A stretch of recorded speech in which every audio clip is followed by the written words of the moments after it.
Es muy inabarcable lo que... pero muy grande, pero muy grande.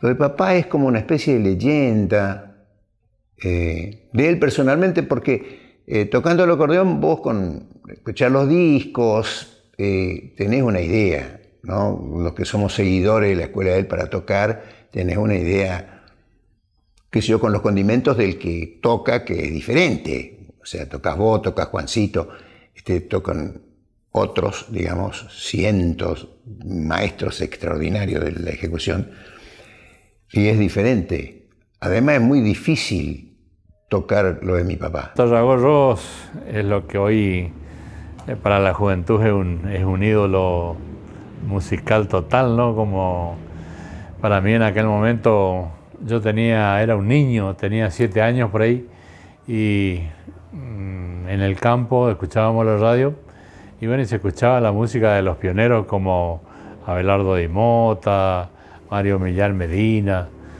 Montiel ya, y bueno, y por ahí aparecía tocando Tarragó. Y me acuerdo que se escuchaban las primeras grabaciones del año 54. Era muy común, se escuchaba el Toro, Don Gualberto, Don Telé, todos más o menos esa temática de Tarragó. Y eso me llegaba a mí, o sea, era como que se me hervía la sangre cuando escuchaba y me identifiqué con esa música, ¿no es cierto? Tarragó Ross, en mi vida, yo no lo conocía a él y me gustaba su música y me llamaba mucho la atención. Cuando yo era muy joven, que vivía en el campo, en la estancia, y tenía unos 10 años, y cuando tuve 20 años tuve la oportunidad de conocerlo a Tarragó Ross, el rey del chamamé. Y si antes era mi ídolo sin conocerlo, una vez que lo conocí, me marcó a fuego. O sea, Tarragó para mí fue la estrella que me iluminó el camino que hemos recorrido hasta hoy. Mi padre lo conoce a Tarragó porque viene a emplearse en la barraca de la familia Ross y vivía en el mismo lugar.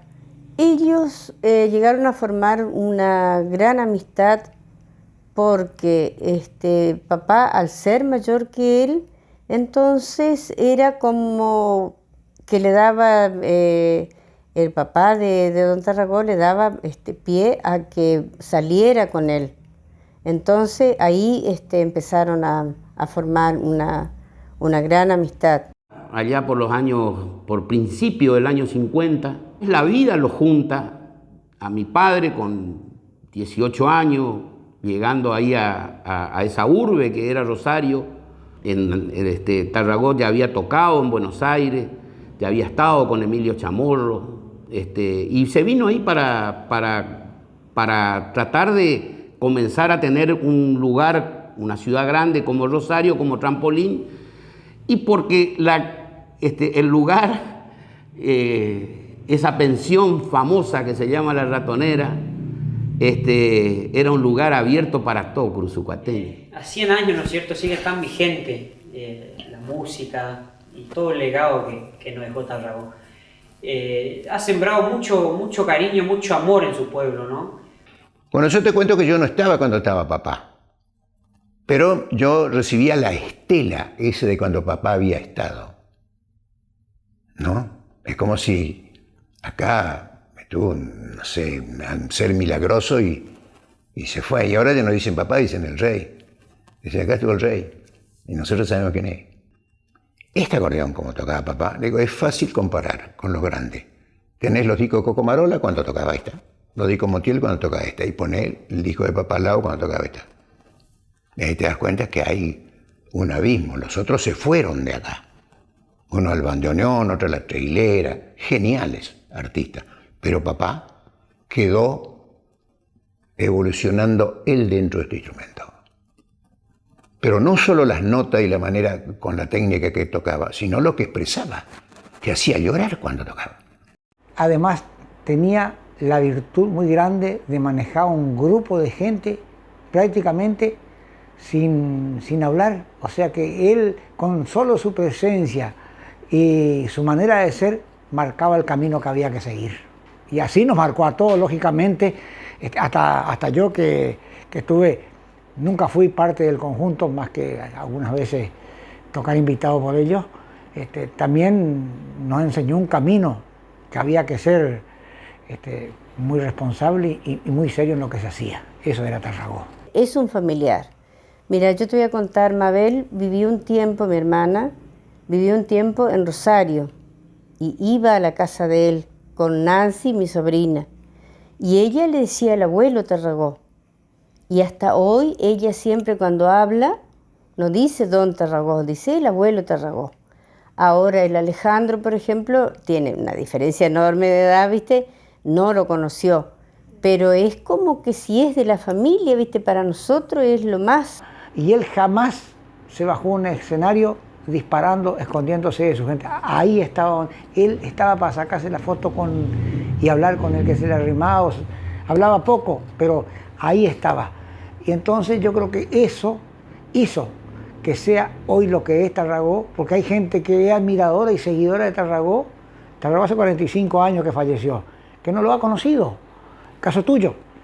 Y son admiradores y seguidores. Bueno, por eso yo digo que cuando muere Tarragó nace un mito. Y él en su vida transmitía lo que sigue transmitiendo hoy, a pesar de no estar más físicamente, pero espiritualmente y musicalmente está entre todos nosotros. Cuando él se bajaba después del escenario, la gente se enloquecía por tocarlo, por una palabra, buenas noches maestro, y bueno, y que él le diga algo, o venía y le decía, yo soy fulano, ¿se acuerda? El que vivía en tal lado cuando usted era muchacho, y bueno, y cosas así. Con eso ya, con que Tarragó le preste un minutito de atención, ya con eso ya están felices ya.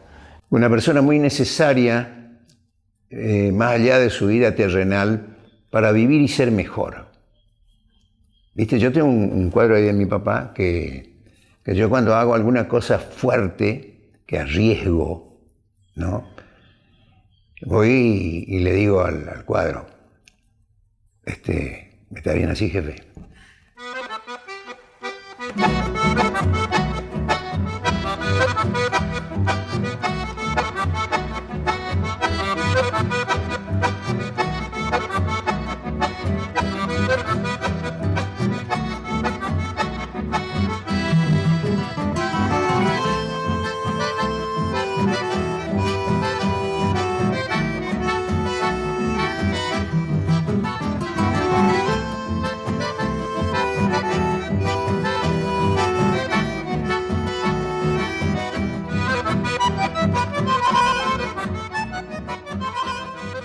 Me quedaron algunas cosas de mi padre, ¿no?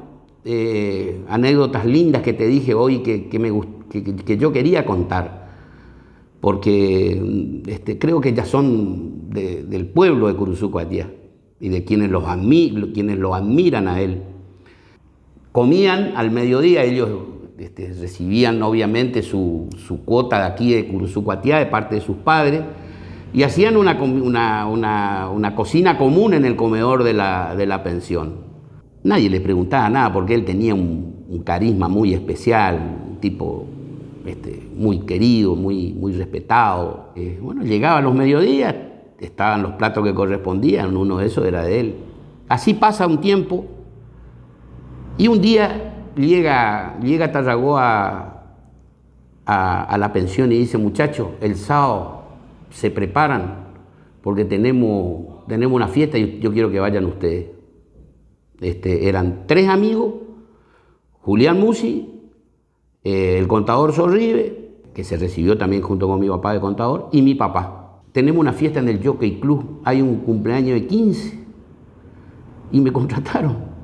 Así que estamos por entrar en la crema de Rosario. Así que ahí vamos a ponernos al día con las comidas y todo lo demás. Todo en broma, pero ese día el dueño de la fiesta, el padre de la quinceañera, que se ve que era un hombre de buen pasar, le pone 2 taxis a los efectos de que lo trasladen, lleven todos los instrumentos, etc. Y bueno, así llegan al Jockey Club de Rosario, una fiesta hermosa, Tarragó toca. Al otro día, después que se levantan, Bueno, todo dice, bueno, che, vos sabés que habrá cobrado buena plata. El lunes seguro que se va al almacén y va a traer una provistita para ayudar para la comida. Amanece el lunes, pasa el martes, pasa el miércoles, no pasa nada.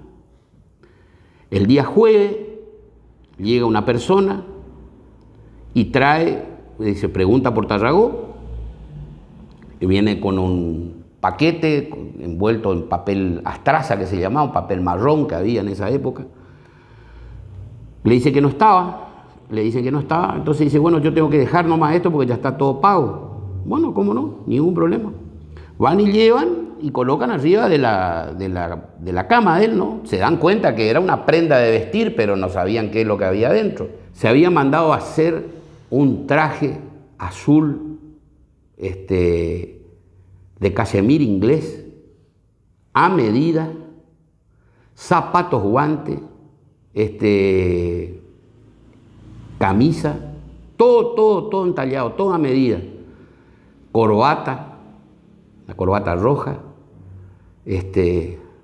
bueno, sin duda una inversión, ¿no? Y al otro día aparece una caja, y adentro, ¿qué tenía la caja? Tarjetas que decían Tarragó Ross y su conjunto, lugar donde lo podían encontrar, y un número de teléfono que habrá sido seguramente, tenía galleta ahí. Esta anécdota demuestra que él estaba muy seguro de lo que él quería hacer y de lo que quería ser. Él quería triunfar. El chamamé te cura por esos tipos. Entonces, eso le da una gran importancia a lo que vos haces. Sos un ejemplo. Y papá me enseñó mucho eso. O sea, eso le preocupaba mucho a él, por eso se vestía de gaucho, por eso se vestía de un emblema. Yo soy esto. Soy esto. Estoy orgulloso de ser esto. Es decirle al mencho de campo, al hombre más humilde, quiero ser como vos. Vos sos mi ídolo. Y lo era. Y la gente no sabe. Porque uno sabe, eso me dijo papá un día, ¿no? Yo quería saber cómo hacía porque, viste, nosotros somos artistas, que le queremos alguna trampa de tener este tipo, viste, pasarme el jeite, ¿no? Entonces estábamos solos en el Parque Independencia, ¿no? Porque mi papá ahí se reunía con todito eso que pedían en la calle, los menesterosos, los lingeras, esos eran los compinches de mi papá, que antes no eran tantos como ahora con este tipo de sistema, ¿no?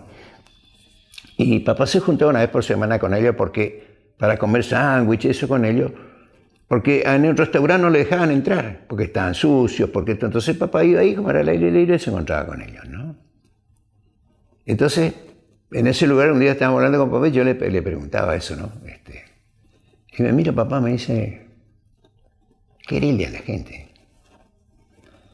Y yo pensé que no me había contestado, ¿viste? Que me estaba haciendo trampa, ¿no? Entonces yo le digo, pero no me quería pelear tampoco con él porque quería que me dé el truco. Entonces me dice, papá, querele a la gente. Yo le digo, sí, yo le quiero, pero ¿cómo le demuestro yo eso, no? Papá me mira nomás, me dice, vos querele nomás. Dice, ellos saben. Oscar Albornoz era el Losita de Tarragó. Y bueno, en el 71 reaparece Edgar Estigarribia y ahí graban Curuzú Orilla. Que fue una locura, fue un boom, eso pareció una fuerza, fue como un recambio, o sea, de lo que venía haciendo, que estaba muy bien, ¿cómo te dije? Con Albornoz, entra otra vez de vuelta al poeta, el poeta maduro ya con toda su sapiencia, ¿no es cierto? Además con esa voz que era inconfundible, ¿no es cierto? Y bueno, ahí aparece Cuquita, todo ese Lanza India de mi tierra, y claro, ese disco fue una locura, Y bueno, y ahí sigue grabando ya el poeta, después ya con Tarragó. Y por ahí primero como que no quería salir mucho el poeta porque estaba pegado a su familia y a su campo y medio que no quería irse. Y después ya le tomó el gusto y dice que le decía a Tarragó, ¿a dónde tenemos que ir el fin de semana que viene? Y ahí ya no, después ya no paró el poeta, ya se sacó, oye, y bueno, después eso le costó, también tuvo problemas con su familia, porque él habla mucho de los dolores que tuvo en su vida, y bueno, y también como cualquier persona o ser humano, tenía sus problemas en el hogar, ¿no? que la gente ignora, pero que, y bueno, a veces son dolorosos y te marcan, ¿no? Y bueno, el poeta lo sufría, y nosotros lo veíamos porque nosotros andábamos con él a veces, y a veces veníamos del campo con él, y bueno, y no quería entrar por la entrada principal de la casa porque estaba la mujer. Y decía, no, yo voy a entrar por el garaje, para no ver, para no encontrarse. Era toda una historia. Y bueno, y así fue la vida de ellos, y bueno, hasta que desaparece Tarragó, y bueno, y ahí el poeta sigue con los Reyes. Pero realmente fue una cosa, ese binomio. Tarragó era la música, las melodías, ¿no? Y el poeta era el sentimiento hablado, o sea, que te pintaba el paisaje hablando. Y había una característica: cuando subían al escenario, el que entraba a hablar era Estigarribia, y los acordeones estaban en silencio mudo. Y bueno, y entraba a hablar y ya empezaba el griterío, porque tenía tal fuerza y tal empuje cuando hablaba, además esa voz de paisano ese, y bueno, y eso hacía que la menchada le gritara ya, y se alborotaba todo el ambiente ahí donde, ya sea festival o baile, donde estaba Tarragó. Entonces cuando él le presentaba, acá está el rey del chamamé, trayendo su bagaje de música y canciones y qué sé yo, qué sé cuánto. Y cuando Tarragó pulsaba Madrecita, que le hacía como que temblaba la nota, ahí el mundo explotaba ya, porque el otro ya le preparó el ambiente, pues, entonces ya le tenía, pues, y de ahí era dale nomás, hasta el final. Bueno, muchas veces estábamos en los festivales, y un día viene un periodista de Radio Nacional. Estábamos en el primero o segundo festival de Federal, allá por el 76 o 77, que fue los únicos 2 festivales que fue el Rey del Chamamé con su conjunto, ¿no? Porque después fallece. Y viene un periodista de Radio Nacional, y estábamos conversando con Tarragó los dos entre el público, digamos, estábamos recostados por un paraíso, en el Club Talleres de Federal de Entre Ríos. Y viene y le dice: Tarragó, quiero hacerle una nota. Y estaba lleno de gente ahí rodeado, porque él era la redacción, yo no era nadie, tampoco soy nadie hasta ahora, por supuesto.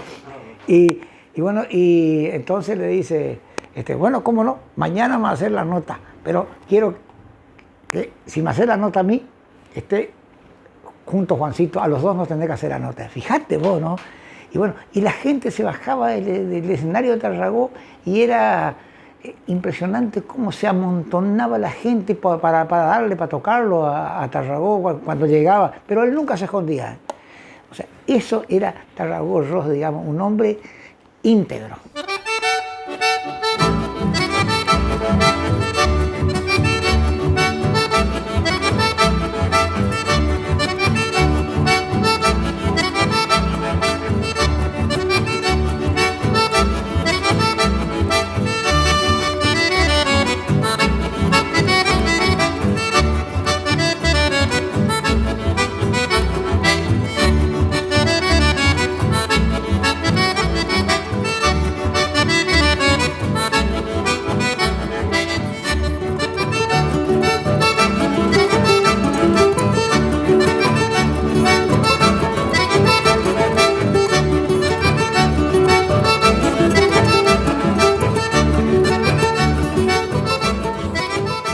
Tenía un paño de terciopelo rojo con bordada la TR un trabajo divino, espectacular. Y le pidió a mi papá que cada vez que ganara un caballo de mi padre se lo ponga por el pescuezo. Gracias a Dios Eso fue así, y cada vez que tenía el contador la suerte de que un caballo de él pasara el disco adelante, ese paño colorado flameaba en el pescuezo de su caballo. Después que muere mi padre, pasó el tiempo, eso estaba guardado acá en mi casa como un tesoro. Y cuando se comienza a hacer el museo de Tarragó, me pareció que era demasiado egoísta tener yo aquí adentro de mi casa algo que ya no era mío, era el pueblo de Curuzuco-Atiá.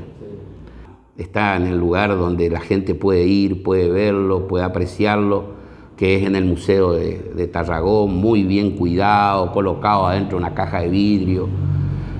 Creo que fue una muy buena decisión. Y mi papá me decía a mí que yo era como un hermano, porque a nosotros nos crió la misma madre. Entonces, teníamos una relación más que de padre e hijo, de hermano. Me dijo papá ya una vez que estaba yo tocando en el Teatro Coliseo, y yo había tenido una discusión con papá, y entonces apareció, estábamos con la Andresina en el Coliseo. Y me dice, el Tari Fernández que representa Che, vino tu padre, dice, tiene una pinta. Digo, papá vino. Sí, me dice, sí. Y bicheo, yo viste lo que hay en el teatro, ahí, o biche, hay quien está, porque estaba papá, biche. Y bueno, y cuando salimos ese día, me dijo él, mira, yo fui mal padre con vos. Le digo, no, fuiste muy mágico. Lo que te dije en algún momento de esta charla, ¿no? Que yo no era ni hijo ni de rico ni de pobre, era el hijo de Tarragó. ¿Viste? Entonces eso los amigos de él en algún punto me protegían, qué sé yo, posiblemente yo era medio cajata también, pero te quiero que sí que... Entonces en ese momento papá me dijo, nosotros dice, somos hermanos, nos crió la misma madre, muy inteligentes. Yo quiero contar esta anécdota porque los curuzucuateños merecen saber la verdad, la realidad y la verdad. Y yo soy uno de los que puedo todavía contar y porque fui testigo. Huracán cumplía, si yo no me equivoco, 40 años de vida. Era el año 1971 y deciden hacer un buen festejo. Entonces mi padre le comenta a algunos amigos de la comisión directiva, dice, ¿por qué no lo traemos a Tarragó? Todos sabían de que él medio no quería venir a Curuzú. Era medio reacio, él tenía miedo, que diga, che, mira, se fue, después no vino, no se acordó. Ya Tarragó en ese momento ya era Tarragó, ya era una figura descollante, un gran artista, un disco de oro, si no me equivoco, ya habrá tenido. Y le dice, bueno, vamos a hacer una cosa, hay que buscarlo. Había una persona entre los que estaban en la comisión directiva que se llamaba Francisco Javier Fernández, le decían Chueco, todo el mundo va a saber a quién me estoy refiriendo, pero entre los amigos íntimos, personales, entre los que se contaba Tarragó, le decían Faber, ese era el sobrenombre de él. Y él era militar, estaba ya retirado, entonces mi papá le encarga, le pide, andate, y anda a decirle que yo le mando a decir que queremos que venga. Palabras más, palabras menos, ¿no? Sí. La cuestión es que se embarca un viaje para Rosario en esa época, y bueno, el amigo decide ir, llega a la dirección, y de allá lo atiende la señora, que le pregunta qué buscaba. Entonces le dice, mire, yo quiero hablar con Tarragó. ¿De parte de quién? De un amigo de Curuzuco-Atiá. Dígale Faber, él va a saber quién soy. No pasó 5 minutos y le toca al portero y lo hace pasar.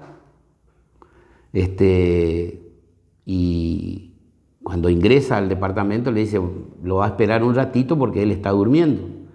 Tarragó ya tenía en esa época 2 patios tarragoceros, 2 lugares de bailanta ahí en Rosario que andaban muy bien, funcionaban muy bien.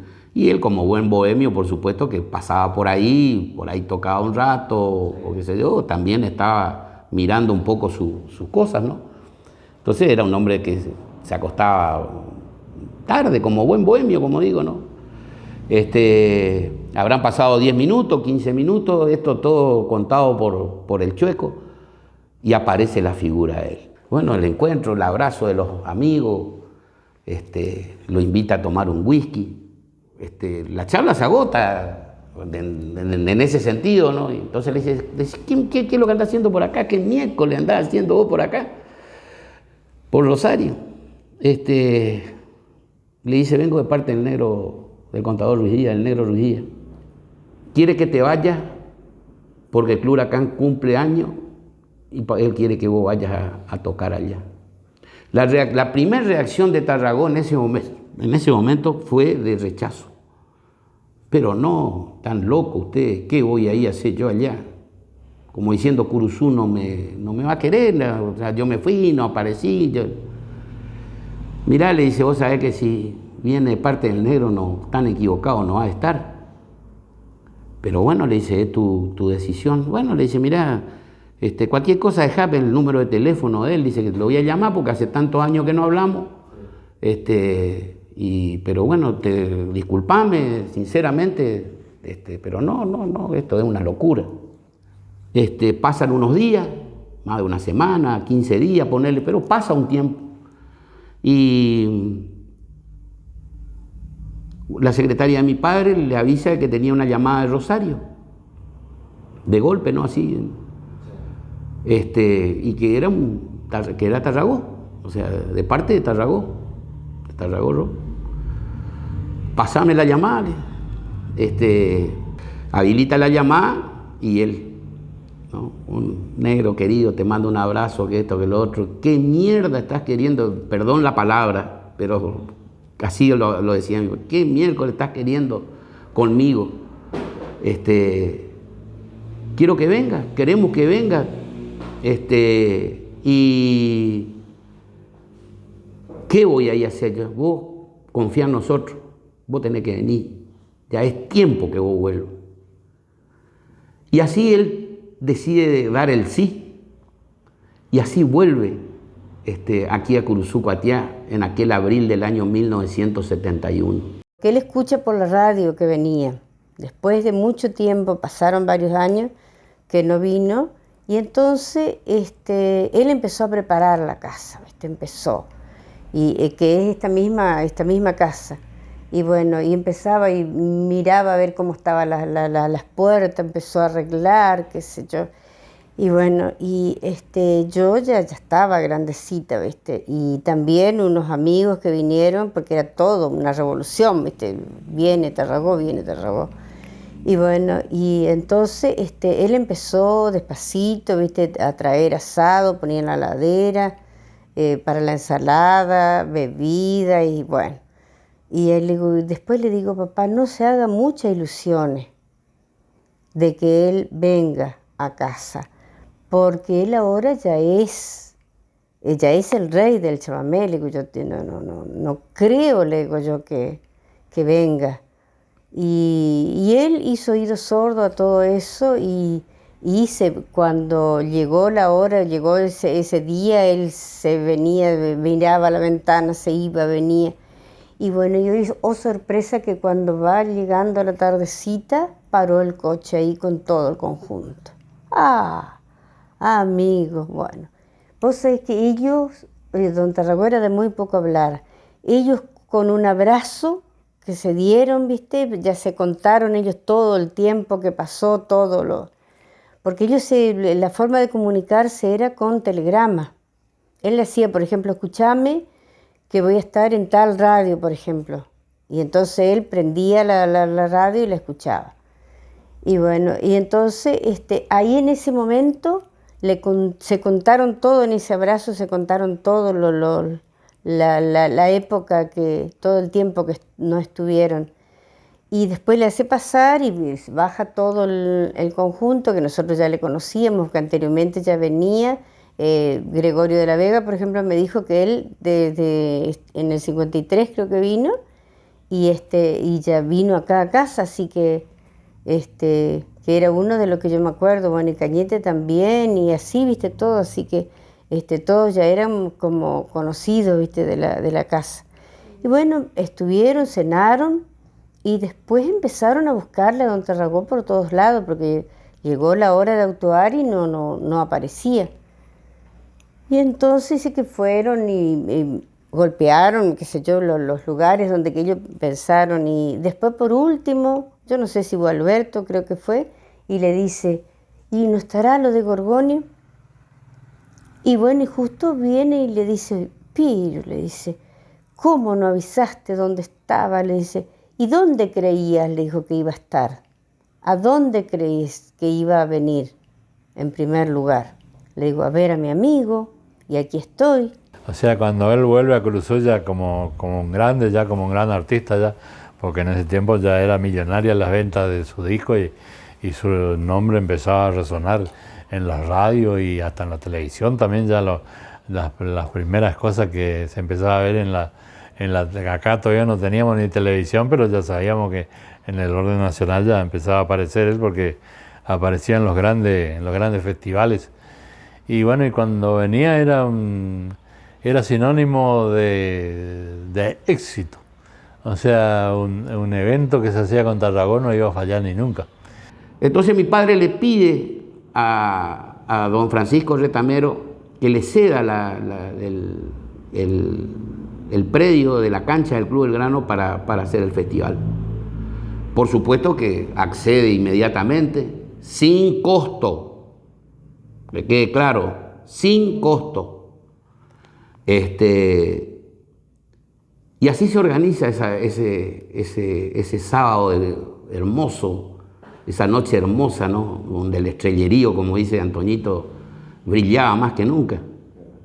No estaban equivocados, ¿no? Que iba a quedar chico la sede del club, que iba a quedar chico la cancha de básquet, que la cancha de básquet podía meter como mucho 700, 800, 1000 personas. Esa noche fueron a la cancha del Club Belgrano más de 5000 personas. Y como yo te contaba hoy cuando empezamos a charlar un poco estas cosas, yo con mis pocos años, en ese momento yo habré tenido 10 años, me acuerdo de que cuando nosotros empezamos a llegar a la cancha del Club Belgrano, había una cola enorme. Y en la cola había jardinera, había caballo, gente a caballo, y ahí al lado un auto 0 kilómetros. No respetaba clases sociales, no respetaba nada. ¿Cómo era él? ¿No? Y la convocatoria fue enorme, espectacular, digna de lo que él merecía, ¿no? Su pueblo lo recibió como el hijo directo. Como alguien escribió que era una música endiablada, como dice Brisighelli, y era cierto. O sea, el sonido que tenía el conjunto de Don Tarragó, yo jamás volví a escuchar. He escuchado muchísimos conjuntos tarragoceros, con 2 acordeones, con contrabajo, con todo. Pero ese sonido, es como una comida, ¿no es cierto?, que tiene la salsita, ¿no es cierto?, ese gustito. Jamás, nunca más. Era algo especial y era algo que te volvía loco. O sea, se te metía al corazón y ahí se te iba a los pies, a la cabeza, donde vos quieras. O sea, te dominaba, ¿viste? Él ya tenía, o sea, la música de Tengo que volver a mi pueblo antes de que sea tarde, el chamamé, ya estaba hecha, ya la habían tocado y todo, pero nunca, o sea, lo habían hecho con algunas glosas X, pero ninguna en especial, ¿no? Siempre, por supuesto, con Edgar Emilio, ¿no? Poeta del Guarán. Y esa noche, junto con Cañete, ya tenían preparada la gran sorpresa, que era el recitado ¿no? Las glosas de Estigarribia, con el Tengo que volver a mi pueblo antes de que sea tarde. La emoción de Tarragó, él estaba tocando y se le caían las lágrimas. Y eso lo vi yo lo vi, un gurisito. Pero yo tuve la suerte de estar cerquita del palco, casi poniendo mi pera, no soy muy alto, y el palco que dio la municipalidad de Curuzucuatiá en ese momento, que dio todo el apoyo. y se le caían las lágrimas y él seguía tocando. Son anécdotas puntuales. Y de ahí nunca más dejó de venir. De ahí nunca más dejó de venir. En el 75 creo que fue, cuando hace el chamamé ese Dios Gorgonio, entonces nos invita en la casa de don Caliaba, en la estancia, y nos hace escuchar por primera vez el chamamé a Dios Gorgonio. Entonces, y esa vez puse cuidado cómo estaba la letra, porque sabía, viste, que había hecho él la letra, pero quería que nosotros escuchemos antes de grabar. Y entonces lo pintó tal cual era, quiere decir que lo recontra conocía él como era, porque lo pintó de punta en blanco como era él. Y o sea que ese sería el sello del gran cariño que se tenían los dos. 24 de diciembre tocaba en María Grande, por ejemplo, provincia de Entre Ríos, todos los años. O sea, no se quedaba en su casa, no. Y eso es todo un pronunciamiento. Llegó el día de la Navidad, ¿viste? Te vas a estar con otra gente, esa gente es muy querida por vos y te sentís muy querido ahí, ¿no? Familia así, prácticamente, ¿no? Claro, o más. Pero, ¿viste? Familia o más, porque uno a veces hay familiares con uno que no sé ni cómo es familiar de ese tipo, ¿viste? Pero la familia que elegís, digamos, fíjate Jesús, los apóstoles. ¿Cuándo decide usted que cree que es el momento adecuado de irse a Curuzú, para llegar junto a su padre o para estar en Rosario con él? Y fue un momento muy trágico, papá estaba muy enfermo. Y yo sabía eso. Y papá no sabía cuánto sabía yo. Él tenía los dos pulmones afectados, por eso no se lo podía operar.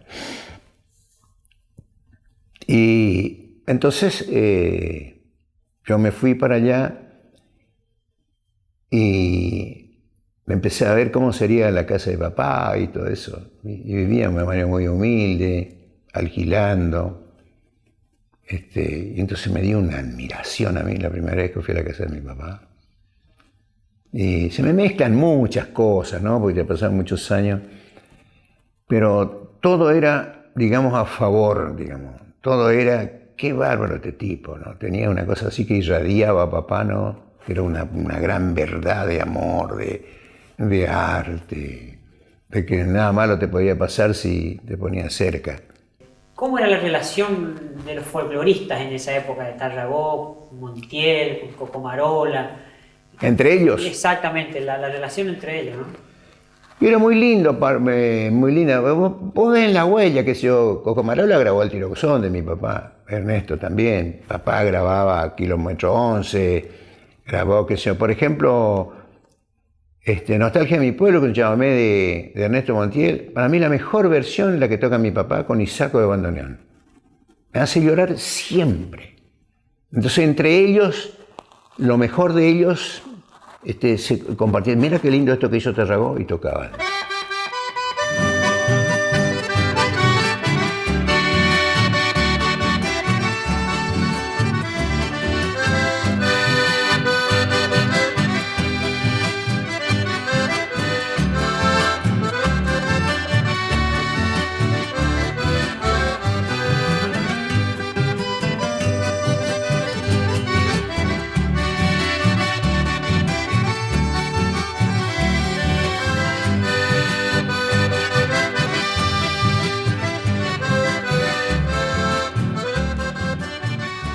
Yo estaba viniendo del campo, estuve en un portón en el año 1978, me bajé a abrir el portón y Héctor Horacio Acosta, yo siempre escuchaba Radio Guaraní, Héctor Horacio Acosta, que era locutor de Radio Guaraní, a las 5 de la tarde, pero me acuerdo como que fuera hoy, hace 45 años, dice, falleció Tarragó Ross. Y se le cortó la voz al hombre porque las noticias venían en ese entonces por Telan y sacaban de la máquina de Telam y llevaban a la sala de locutores. Porque había un encargado de la máquina de noticias y le llevó, y Acosta no sabía que había fallecido Tarragó. Y lo conocía también a Tarragó, porque lógicamente Acosta era nuestro integrante y nos encontrábamos por ahí con Tarragó. Y quedó ese hombre sin palabras, y yo, por supuesto, no podía creer, porque a considerar por la edad que tenía el hombre, tenía 54 años. Y bueno, eso me acuerdo patético, que yo venía saliendo de la estancia de Euskalduna, propiedad de los Buenaga, camino al descanso, y salía del portón de la calle, un portero que se llama San Lorenzo, y venía, abrí el portón de la calle para salir a la calle para venir a Curuzú, y ahí escucho la noticia, a las 5 de la tarde, y la da en Radio Guaraní, Héctor Horacio Acosta. A mí se me heló la sangre. Tú, Alberto, me llamó por teléfono. Pues esa noche teníamos un cumpleaños en lo de Ruiz Díaz, en el contador Ruiz Díaz. Y teníamos que, porque era algo de, no me acuerdo, pero creo que era algo de medio fin de semana, algo así era. Y bueno, y me llama Alberto a eso de las 5 de la tarde, una cosa, y me dice, mirá que todo se suspende porque falleció Tarragó.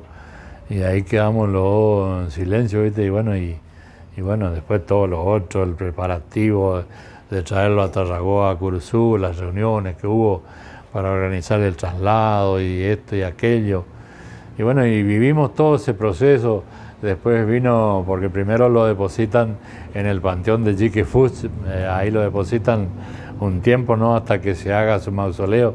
Y después vivimos la construcción del mausoleo, los festivales que se hizo para poder adquirir fondos para hacer la obra.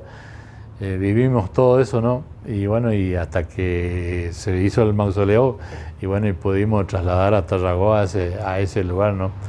Y bueno, y ni hablar lo que fue el velorio de Tarragó, ahí en el Club Curuzú, después el traslado de los restos hacia el cementerio, que impresionante, miles de personas en la calle, ¿no?, y en las veredas, los colegios, todo como si fuera un desfile patrio, ¿no? O sea, estaban todos los alumnos formados, todos, y bueno, y la gente salieron, no quedó nadie en las casas, todos se volcaron a despedirla a Tarragó. Yo creo que nunca se vio y nunca se va a volver a ver una cosa así. Yo creo que no. Eso fue único y no se va a volver a repetir con nadie. Y bueno, nosotros tratamos siempre de hacer lo mejor para, dentro de nuestras posibilidades, para nuestro chamamé, para nuestro pueblo y para el estilo, que muchas veces fue muy pisoteado. Pero él nos dejó un legado con una gran calidad musical, con un gran estilo. Entonces, nosotros cuando subimos al escenario decimos, somos de la cuna de Tarragó. Entonces, nosotros tenemos que representar dignamente, no a nosotros, sino a la música, el legado que dejó Tarragó Ross, el rey del chamamé. Porque él era muy prolijo en todas sus cosas. Entonces, ese legado nosotros lo tenemos que cuidar, y uno siente emoción y se le infla el pecho cuando uno sube a un escenario y está representando el estilo, y a veces los mismos músicos se paran delante a mirar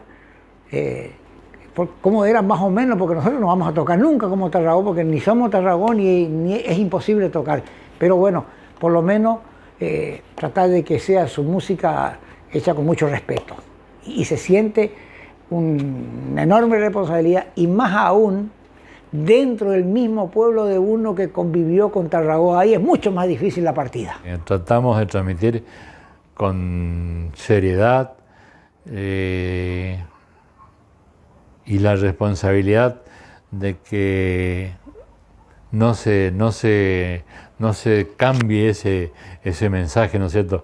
Que siga manteniendo la pureza con que don Tarragó nos dejó ese legado. Por eso tratamos de ser lo más cercano posible a lo que él nos enseñó a nosotros. Si bien nos enseñó personalmente, nosotros lo aprendimos, ¿no es cierto? Y bueno, y hoy tratamos de dejarle a las nuevas generaciones tal como él lo hacía, o lo más cercano posible, ¿no? Y lo más exacto. O sea, cuando le pasamos las notas y le decimos, no, acá lleva tantas notas, tiene una vueltita así porque así está en la grabación, ¿no? Para que no se distorsione y para que así se siga conservando ese legado como fue y va a seguir siendo. Y después lo que tenemos, yo recojo siempre, es la satisfacción. Cuando vemos a los alumnos que suben a los escenarios y tocan esa música que nosotros fuimos como un transmisor, ¿no es cierto?, darle un enlace entre lo que dejó Tarragó y lo que ellos recepcionan, porque ellos están recepcionando el mensaje de Tarragó a través nuestro, ¿no es cierto? Y bueno, y cuando los vemos en el escenario a ellos, ya haciendo lo de Tarragó, entonces sentimos que nuestra tarea realmente no ha caído en saco roto, sino que está dando resultados y nos sentimos contentos y pensamos que posiblemente Tarragó desde allá arriba nos está mirando y se está sonriendo al ver cómo nuevas generaciones van abrazando su música. Dicen que los hombres no mueren nunca mientras alguien los recuerde, y vaya si a Tarragó se lo recuerda, ¿no? Y van pasando las generaciones y él continúa estando presente. Hoy seguramente acá en este momento que estamos, en alguna radio, está sonando un chamamé de él. Agradecerle por lo que hizo y que ojalá que naciera de vuelta y que haga todo otra vez lo mismo que hizo para que todo ese legado, ese mensaje musical siga teniendo corrientes, siga teniendo el país, el mundo, ¿no es cierto? Porque hoy todo el mundo escucha ya la música de él y realmente agradecerle por lo que nos dejó, porque yo creo que el ser humano sin la música, sin la alegría que brindan los instrumentos musicales, sería un mundo triste. Y en cambio con la música, con todo ese bagaje de alegría, hace que la gente se olvide de los problemas y vea el mundo y la vida de otra manera. Yo creo que cuánta gente por ahí no habrá superado un momento de mucha tristeza. Esto es como una medicina y otros lo toman como una religión. Es como la música que dejó Tarragó, y tantos otros no, por supuesto, hablemos de la música en general, es como una Biblia que quedó escrita, ¿no es cierto?, donde está toda una religión, y por algo la gente ama tanto la música, y bueno, y los músicos serían los apóstoles, y la gente serían los fieles, ¿no es cierto?, aquellos que consumen justamente todo eso. Pero realmente tenemos que agradecerle a Tarragó por lo que hizo, por la música, y más que nada como curuzucuateños, ¿no es cierto?, que tenemos el orgullo de que haya sido de Curuzucuatía, que haya salido con su acordeón y se haya ido al mundo llevando bien en alto la bandera de este pueblo. Cuando tenga la última célula y esté hablando apenas, voy a seguir hablando de chamamé y lo que significa para mí, porque es una maravilla y quiero contagiarte porque es muy bueno. Es lo mejor que yo tengo y lo mejor que me pasó. Me salvó la vida, chamamé, a mí. Creo que te salva a vos también. ¿Qué podemos agregar a lo que ha hecho Tarragó? Absolutamente nada. Gracias a ustedes y feliz 100 años, Rey del Chamamé.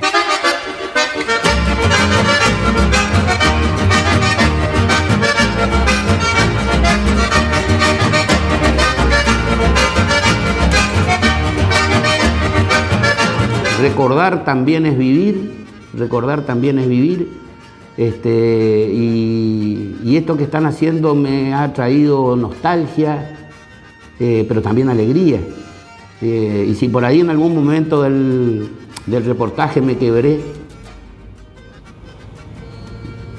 es porque en el corazón está.